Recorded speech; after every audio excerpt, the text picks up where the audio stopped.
It is 2 a.m. on a Tuesday in 2026, and your PagerDuty is screaming. Your production AI agent, which was handling customer refunds perfectly for months, is suddenly hallucinating internal system calls. What happened? You didn't change a single line of code, but the community-driven framework you used updated a transitive dependency, something like a prompt validation library, and now your agent's logic flow is shattered. In the field, we call this the framework trap. These libraries promise to make agentic development easy by abstracting away the complexity of state management and tool calling, but they often create a black box that is impossible to debug during a crisis. When you rely on high-level abstractions that wrap around ever-changing LLM provider APIs, you aren't building a system. You are building a house of cards on someone else's unstable foundation. Today, we are going to look at why these magic frameworks fail in production and what the real pros are using instead. This isn't just about a bug, it's a structural failure of dependency management in the AI era. By the end of this lecture, you will understand the hidden risks of these abstractions that no one mentions in the documentation. But wait, is this the problem the code itself, or is it the very definition of how we think an agent should work? When we move from toy agents to enterprise-grade autonomous systems, the metrics for success change entirely. It is no longer about how cool the demo looks on a screen recording. It is about reliability, scalability, and observability. In 2026, being a senior engineer means admitting that it works on my machine is the start of the problem, not the end. Enterprise-grade agents require deterministic control over non-deterministic outputs. If you cannot audit why an agent chose tool A over tool B, or if you cannot roll back a state because the framework handles memory in a proprietary way, you have failed as an architect. Real production systems require what I call explicit orchestration, where every state transition and every prompt injection is visible and logged. We are moving away from the magical autonomous agent myth toward structured, reliable workflows that can handle 100,000 requests without a single hallucinated tool call. Reliability is not a feature, it is the foundation. I have seen countless projects scrapped because they couldn't scale beyond a single user prototype due to framework bloat. This lecture is your guide to building the 1% of agents that actually survive the first week of heavy traffic. Does this mean we should abandon all frameworks? The answer lies in how the industry has consolidated over the last few years. Understand where we are in 2026, we have to look back at the chaos of 2023 and 2024. Back then, there were over 100 experimental agent frameworks, each claiming to be the standard. It was the Wild West. But as the market matured, the great consolidation happened. The industry realized that maintaining 50 different ways to manage a long-term memory or reflection pattern was unsustainable. Now, the landscape is dominated by what we call the Big Five ecosystem. This includes first-party offerings from OpenAI, Google, and Microsoft, alongside specialized orchestration layers like LangGraph that provide low-level control. The focus has shifted from making agents easy to build to making agents safe to run. This consolidation isn't just about company acquisitions. It's about the standardization of protocols like the Model Context Protocol, MCP. If you are still using a niche, community-driven wrapper from 2024 that hasn't adopted these standards, you are essentially writing legacy code in a field that moves at light speed. We need to navigate this new map correctly, or we will be left behind with tools that no longer receive security patches. But here is the catch. Does more consolidation mean less freedom for the developer? Let's look at the actual conflict between vendor SDKs and community frameworks. The primary choice you face today is between a vendor-backed SDK and a community-driven framework. On one hand, you have the official SDKs from the likes of Google or OpenAI. They offer unparalleled stability, first-party support for new model features, and seamless integration with their cloud infrastructure. If a new reasoning model drops, the SDK is updated on day one. On the other hand, we have frameworks like LangGraph. These are designed for flexibility. They allow you to swap models, build complex cyclical graphs, and maintain fine-grained control over your state machine. The conflict is clear. Stability via flexibility. Vendor SDKs are safe, but they lock you into a single ecosystem. Community frameworks are flexible, but they require you to manage the glue code and versioning yourself. In 2026, the successful lead engineer doesn't pick a side based on a GitHub star count. They pick based on the maintenance to innovation ratio. If you spend 80% of your time fixing framework bugs, you're doing it wrong. In the next chapter, we're going to look at the actual power players in this space, the SDKs and frameworks that survived the crash, to see which one fits your specific production needs. Are you ready to stop being a framework user and start being an agent architect? In the field, I have seen teams waste months building custom state machines only to realize OpenAI just released a native agent object that does it all for free. By 2026, the OpenAI Agents SDK has matured into a production-ready powerhouse. It's no longer about simple API calls. It's about native tool calling and managed persistence that works across different regions without you touching a database. If you're still using a 2024-style wrapper, you're paying a latency tax and a complexity tax for no reason. I've seen 40% performance gains just by stripping out middleware and moving to the native SDK. This assistant abstraction has evolved into a full-scale runtime where the model itself manages the turn-taking logic.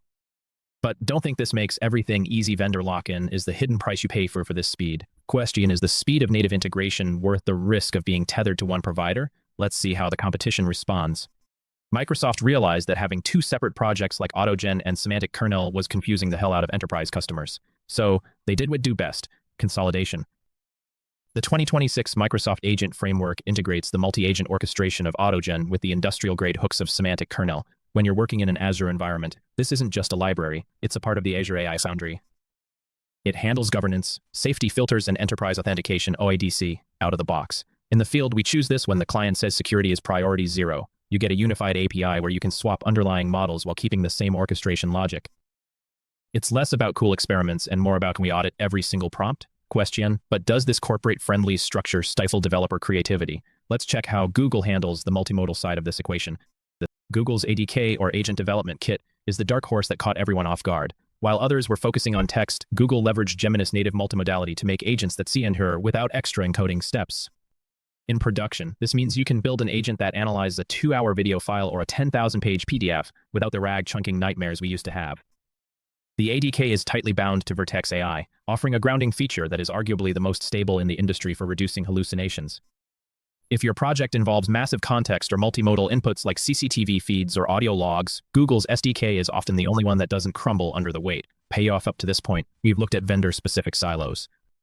But what if you need to build something that isn't owned by a single tech giant? That's where the community frameworks come in. LangGraph 1.0 is the evolution of LangChain that actually works for production. In the early days, LangChain was a mess of hidden prompts and rigid chains.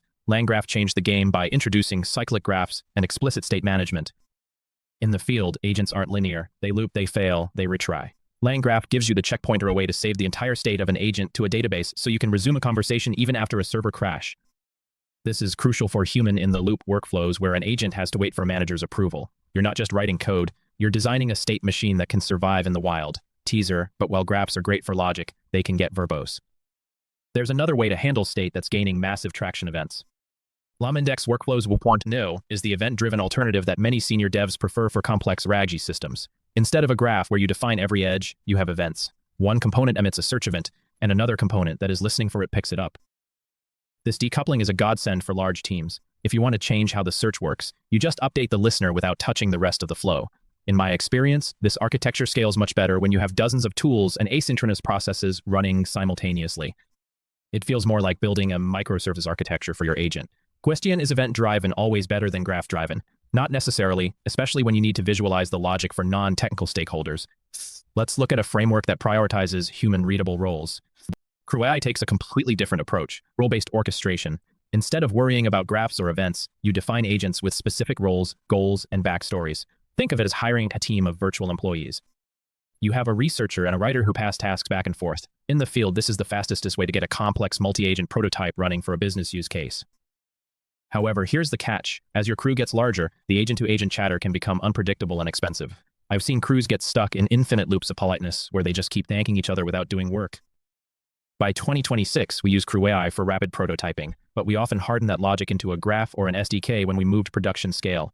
Payoff, we've mapped the players from high-level roles to low-level graphs, but choosing a tool is only half the battle.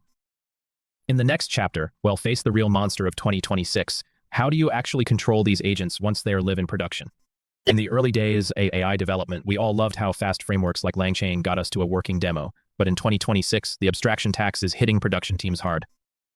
When you rely on high-level generic executors, you are essentially outsourcing your core business logic to a third-party black box. If OpenAI updates a function calling schema or a framework maintainer changes a default prompt template, your production environment can break without warning. This is the leaky abstraction the moment you realize you have to understand the underlying SDK and raw API calls anyway just to fix the framework's errors.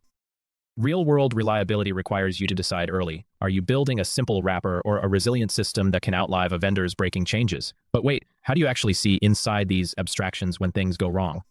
Debugging an agentic system is fundamentally different from debugging a standard CRU'd application. In 2026, simple logging is no longer enough. You need to trace the agent's thought process, tool selection, and raw LLM output simultaneously. If you are using Microsoft's Semantic Kernel or Google's Vertex SDK, the observability is often baked in but strictly siloed within their ecosystem. On the other hand, frameworks like LangGraph allow for explicit checkpointing at every state transition. This is crucial because, in production, a 95% to success rate is actually a disaster if the 5% of failures are silent hallucinations that you can't trace back to a specific node. You need a tool that provides granular per-step visibility. Let's look at how the major players in 2026 stack up regarding observability and debugging tools. Visibility is one thing, but what happens when you need to actually undo a mistake an agent made? In a complex automated workflow, an agent might update a database, send a Slack message, and then crash during the final step. Without a proper state rollback mechanism, your system is left in a corrupted state. By 2026, the gold standard has become the human-in-the-loop pattern combined with persistent state snapshots. This means every node in your execution graph must be designed to be either idempotent or reversible. If the agent fails at step 4, you shouldn't just retry the whole process from the beginning. You should be able to inspect the state at step 3 and wait for a human to approve the fix. This is why graph-based architectures have won the market over linear chains. They allow for explicit error handling edges and per-node timeouts. Designing for failure is no longer a luxury. This sounds complex, but how do we actually decide which tool fits our team's specific scale? Choosing a framework in 2026 is no longer about which one has the most GitHub stars or the coolest demo videos. It is about governance compatibility. For a small startup team of 3 developers, using OpenAI's Direct SDK or a lightweight tool like Swarm might be sufficient because agility is everything. However, for enterprise-grade deployments, you need the strict typing and architectural patterns of Microsoft's semantic kernel or the robust state management of LangGraphs. You must evaluate your choice based on 3 pillars: language ecosystem compatibility, deployment infrastructure, and audit requirements. If you are in a highly regulated industry like fintech or health, you cannot afford magical abstractions. You need low-level control where every prompt and output is logged and auditable. This matrix will help you navigate the choice between speed and control. Selection is the first step, but the financial sticker shock usually comes later. Finally, let's address the control vest cost trade-off. High-level SDKs often result in higher token usage because they inject massive, invisible system prompts to maintain their internal state and agentic behavior. By building custom graph logic, you might spend more on initial engineering hours, but you drastically reduce the model tax over millions of invocations. In 2026, senior architects are moving away from one-size-fits-all frameworks and toward hybrid architectures. They use vendor SDKs for simple, atomic tasks and custom LangGraph implementations for complex, multi-turn reasoning where every token matters. This balance is where the most successful AI products live today. It's about owning your logic while renting the model's intelligence. In the next chapter, we're going to look at the worst stories of companies that ignored these signs and had to migrate their entire infrastructure overnight. Remember when we all imported heavy wrappers just to send a single prompt? By 2026, that technical debt became a mountain for many teams. In the field, we found that maintaining complex custom logic inside vendor-specific wrappers was a nightmare during version upgrades. When major providers released their native Agents SDKs, we made the hard choice to strip everything back to the basics. Look at this code comparison. On the left, you have 4 layers of abstraction just to handle a basic tool call, which makes debugging nearly impossible. On the right, the native SDK handles state and recovery with half the lines and twice the clarity. It is not just about writing less code, it is about visibility. We finally stopped debugging the framework's internal classes and started debugging the agent's actual logic. But moving the code is only half the battle. What actually happened to the system performance after this massive architectural cleanup? You might be surprised by the hidden overhead we were paying just for the sake of convenience. Most developers assume that abstraction layers only cost a few milliseconds. However, in a complex agentic loop involving 5 or 6 tool calls, those milliseconds compound into several seconds of user wait time. In our migration case study, we identified that every time the framework wrapped an LLM response into its own internal schema, we lost time on serialization and validation. By moving to the vendor's Direct SDK, we eliminated these unnecessary middleware delays. We observed a consistent 40% reduction in end-to-end latency because we were no longer waiting for a heavy internal event loop to process things that the native API already handled at the source. We also gained significantly better control over streaming chunks, which improved the perceived speed for the end user. But speed is not the only metric for success. Even the fastest agent can still fail in spectacular, non-deterministic ways when it hits a network timeout. Let's look at the actual disaster that happens when your nodes start timing out in production. In a production environment, an AI agent is not just a simple script. It is a series of unpredictable API calls. We once faced a major per-node timeout disaster where a specific Tula legacy database lookup started taking 12 seconds instead of the usual 2. Because the agentic framework we used lacked granular timeout controls for individual nodes, the entire state machine hung indefinitely. This is what we call the silent death of agents. To survive this, we had to implement a strict stateful timeout pattern. If node A fails or hangs, node B should not just sit there waiting. It must trigger a recovery path or a halt and notify event immediately. Real-world reliability requires you to treat every single tool call as a potential failure point. If you do not define exactly what happens when a subtask times out, your agent will burn through expensive tokens while doing absolutely nothing for the user. What happens if the agent doesn't time out, but instead gets stuck in an infinite logic loop? A common question from developers in the field is, what happens when my agent keeps calling the same tool over and over without making progress? This is the recursive loop trap, and it can be incredibly costly. In 2026, we solve this with two main techniques: max turn enforcement and state checkpointing. You cannot simply trust the LLM to realize it is stuck in a loop. It often hallucinates that it is making progress. You need an external monitor, a circuit breaker that counts the iterations and forces a graceful degradation. Instead of just crashing or timing out, the agent should return a partial result or hand over the task to a human operator. We have seen production systems crash because one user asked a circular question that consumed the entire company's rate limit in 30 seconds. Implementing these guardrails is the difference between a prototype and a professional service. Now that we have survived the migration and the runtime disasters, we need a concrete plan. How do we ensure we don't fall into these traps again? It is time for the 2026 developer checklist. In the field, I see this mistake constantly. Developers fall in love with the framework rather than the solution. By 2026, tools like LangGraph and specialized vendor SDKs make it incredibly easy to build complex cyclic graphs. But just because you can build a 15-node state machine doesn't mean you should. I've reviewed production code where a developer used a multi-agent orchestration pattern for a simple data extraction task that a single, well-structured prompt with JSON schema could have handled in one pass. This framework overkill leads to massive latency, higher token costs, and a nightmare for debugging when the state gets lost between nodes. Always ask yourself, can I do this with a single LLM call? If the answer is yes, throw the graph away. In the real world, the simplest architecture that meets the requirement is the one that survives the 3 a.m. on-call rotation. Over-engineering is a technical debt you pay for every single day. But even with a simple setup, there is a hidden danger that most developers ignore until it's too late, and that's the security of the agent's autonomy. By 2026, AI agents have moved past just chatting and into doing. They have write access to your databases and API keys for your cloud infrastructure. This makes agentic security your number one priority. Most developers think a simple system prompt is enough to prevent prompt injection, but in a production environment, that's just wishful thinking. You need to treat agent inputs like raw SQL, never trust them. I've seen systems where an agent was tricked into deleting production records because it had a search and delete tool without proper human-in-the-loop (ATL) verification for destructive actions. In 2026, your checklist must include mandatory output parsing validation, strict tool calling permissions, and audit logs that record not just the input, but the hidden thought process of the agent.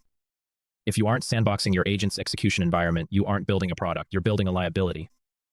This brings us to a critical question: how do we connect these agents securely across different vendor ecosystems without getting locked into one provider's proprietary security model? The biggest shift we've seen leading into 2026 is the standardization of how agents talk to tools, specifically through the Model Context Protocol, or MCP. In the past, every framework like LangChain or Semantic Kernel had its own way of defining tools. Now, if you want your architecture to survive, you must decouple your tool definitions from your agent logic. MCP acts as the universal adapter.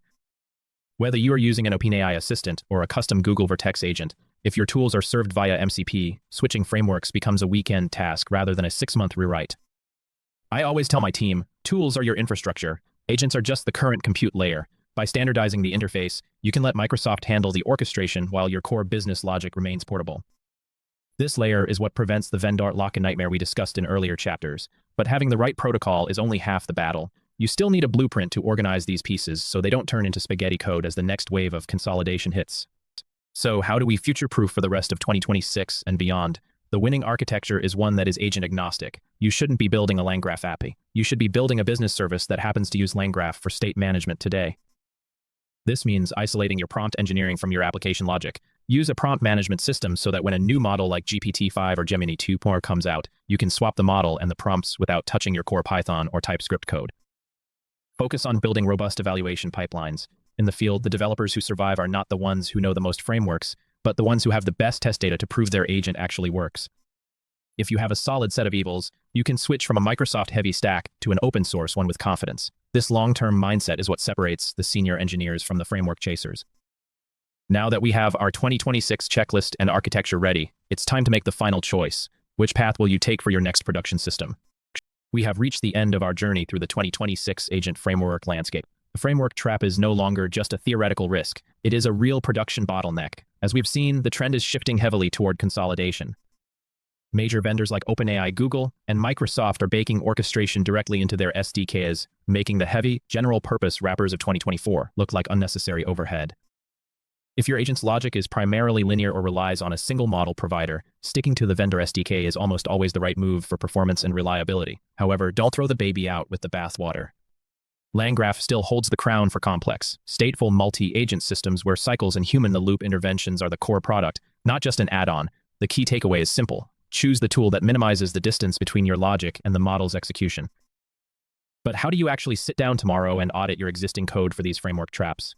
As a lead engineer or architect, your next move is not to rewrite everything, but to perform a cold-eyed audit of your stack. Start by looking at your dependency tree. If you find that 80% of your agent's codebase is spent fighting the framework's abstractions rather than defining business logic, you are in the trap.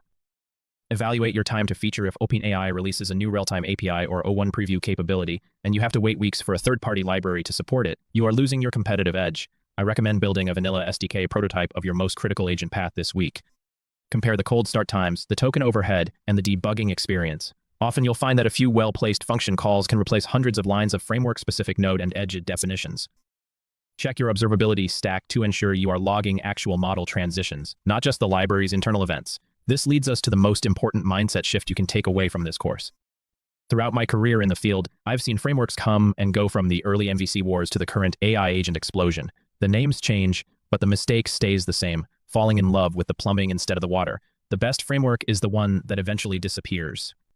In 2026, your advantage isn't knowing how to configure a complex graph. It's how quickly your agent solves a user's problem without hallucinating or breaking. We're moving toward a world of invisible orchestration where the models themselves handle more of the flow. Focus your energy on prompt engineering, high-quality data, and robust evaluation loops. Those are the assets that survive framework migrations. Don't build a monument to a library that might be deprecated by next year's dev day. Build robust logic, keep your interfaces clean, and stay flexible. Thank you for sticking through to the end. Now go build something that works, and I'll see you in our upcoming series on real-world agent evaluation and red teaming.